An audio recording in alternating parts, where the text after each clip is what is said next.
मानव देह की क्या उपादेयता है, ये मानव देह हमें किस लिए मिला है।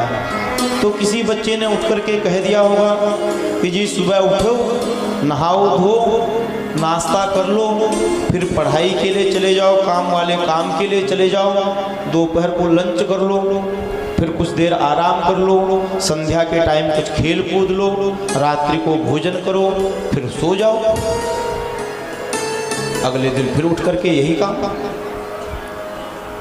ऋषभदेव जी कहते हैं नायम देहो देह भाजाम नृलोके कष्टान कामान न रहते विडभुजाम ये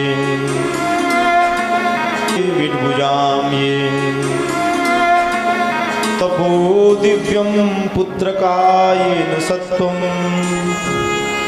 शुद्धेदस्माद् ब्रह्म सौख्यम त्वनन्तम। नायम देहो देह भाजाम नृलोके, इस शरीर को पालना मात्र धर्म नहीं है जीवन का। अरे अपने शरीर को, अपने शरीर की रक्षा तो एक मच्छर भी जानता है कि कैसे करना है, इसलिए वो गाल पर आकर के काटता है कि मानव खुद के तो थप्पड़ मार नहीं सकता, हथेली में नहीं काटता, हाथ के पीछे काटता है। अपने जीवन की रक्षा तो एक मच्छर भी जानता है कि कैसे करना है,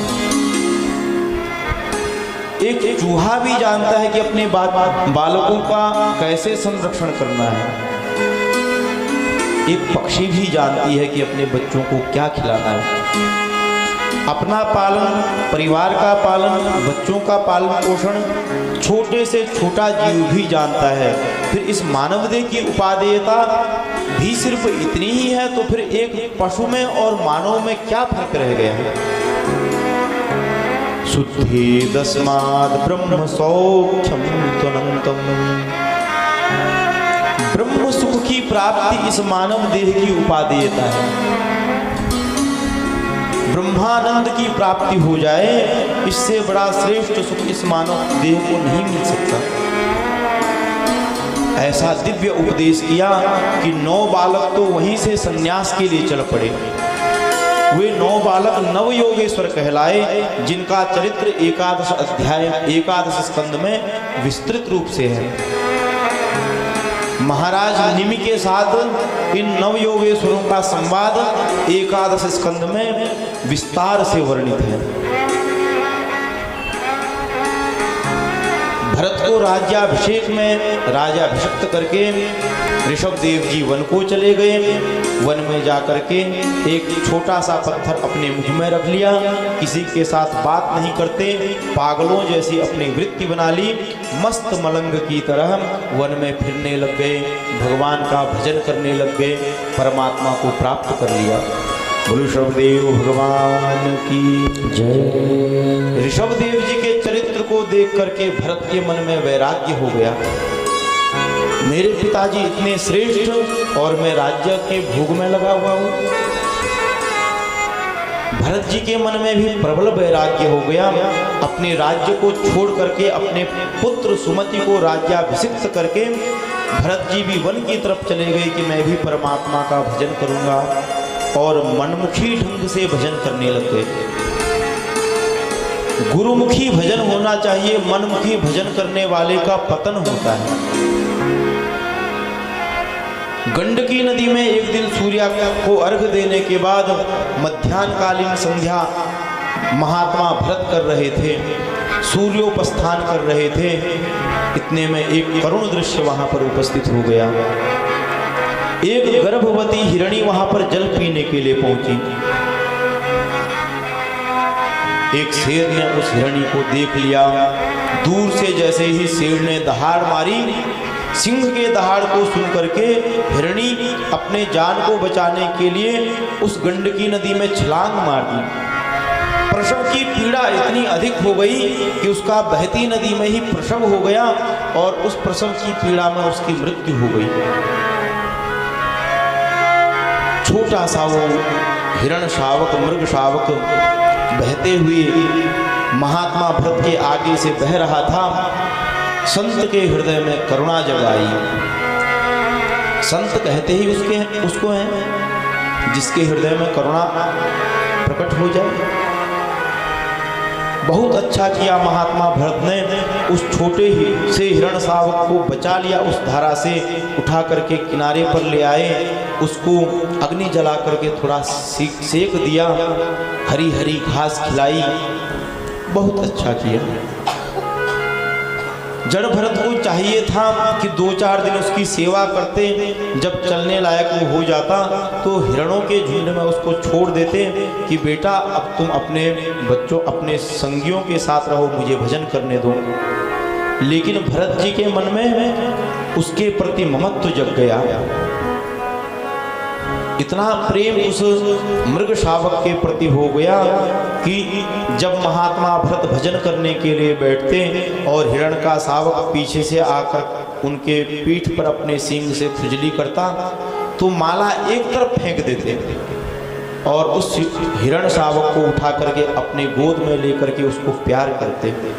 अरे ये मुझे अपना सर्वस्व मानता है, अपना माता पिता मुझे मानता है, और है कौन इसका संसार में जो भजन करने के लिए अपने इतने बड़े राज्य को छोड़ करके आए थे, वो अपना सारा समय हिरण शावक को देने लग गए। जो आया है उसको जाना तो पड़ेगा ही। भरत जी का भी जाने का समय हो गया, रुकना अवस्था हो गई। वो छोटा सा हिरण शावक अपनी आंखों में आंसू लिए वहां पर बैठा हुआ है। उसके आंसुओं को देख करके जड़ भरत जी महाराज के हृदय में करुणा जगी कि अब मैं चला जाऊंगा तो इसका लालन पालन कौन करेगा। उसी का चिंतन करते करते भरत की मृत्यु हो गई। और शास्त्र कहते हैं अंते या मति सा गति, मृत्यु के समय में हमारा चिंतन जैसा होगा हमारी गति उसी पर निर्धारित होती है। इसलिए प्रथम दिवस की कथा में आपने सुना था जन्म लाभः परः पुंसाम अन्ते नारायण स्मृति। इस जन्म का सर्वश्रेष्ठ लाभ है कि अंत में नारायण की याद आ जाए, भगवान श्री कृष्ण की याद आ जाए। अंत समय भरत का आया, न राम का चिंतन, न कृष्ण का चिंतन, न शिव का चिंतन, न आत्म चिंतन, न तत्व चिंतन, न ब्रह्म चिंतन। बेटा हिरण कहते हुए भरत की मृत्यु हुई और अगले जन्म में उनको हिरण बनना पड़ा।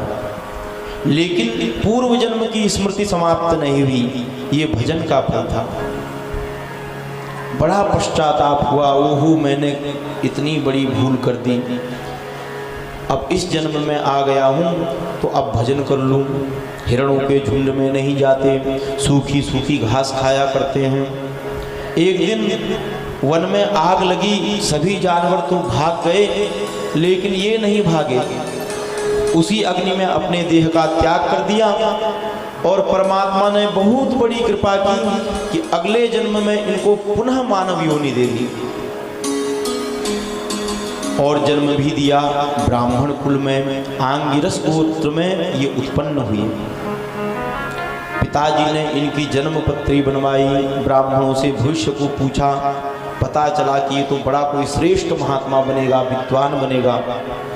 बच्चा जब 5 वर्ष का हुआ, मुंडन संस्कार किया, यज्ञोपवीत धारण किया, गायत्री मंत्र सुना दिया कि बेटा जाओ जाकर के गायत्री मंत्र याद कर लो, फिर मुझे सुनाओ।